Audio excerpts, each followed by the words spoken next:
Kumusta sa inyong lahat? Dito naman tayo sa vlog natin ngayon gabi sa Batang Quiapo. Buksan unang-una sa lahat, ito ay teaser video lamang para ma-update. Huwag kalimutan subscribe at follow ang channel para update. Ayon nga, nagkaroon ng rambulan sa selda kung saan patayin lahat ang grupo ni Tanggol, kaya ito lahat ng kasama ni Tanggol ay sugatan ito at pinagsasaksak ito. Ito si Tanggol ay walang magawa kasi nakakandado ito at kawawa ang mga kasama ni Tanggol, kaya ito si Tanggol ay panay sigaw sa mga pangalan ng mga kasama niya. Itong mga jail guard ay pinaalam kay Chief Espinas na may rambulan kaya pumunta ito.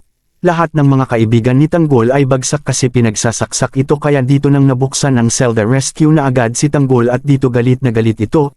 Dito dumating si David sa bahay at dito kinausap ito ni Tess, kaya ito si David ay nairete naman dahil sa pag-usap ni Tess. Dito ay nagbigay ng pagkain si David kay Camille, akala di pa siya kumain ngayon nang sinabihan na tapos kumain ay nagtampo.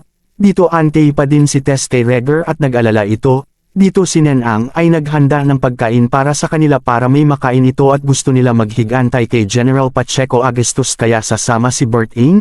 Dito ay naglalakad ang mag-asawang Alfred at Monique. Sinabihan ni Monique na nakalma ka lang muna, ay papasok ako. Nang pumasok ito ay nakita ang dami ng petals na rose bulaklak, kaya ito si Alfred ay humingi ng tawad ito. Dito ay galit na galit si Tanggol na pasugod ito sa kalaban, ayon pinabagsak lahat. Ang kalaban nito, pinagsasaksak ni Tanggol lahat ng kalaban nito. Ayon dumating si Chief Espinas at tumigil ang rambulan kaya si Tanggol ay napasuko nito. Abangan bukas sa Batang Quiapo. Huwag kalimutan follow at subscribe para ma-update.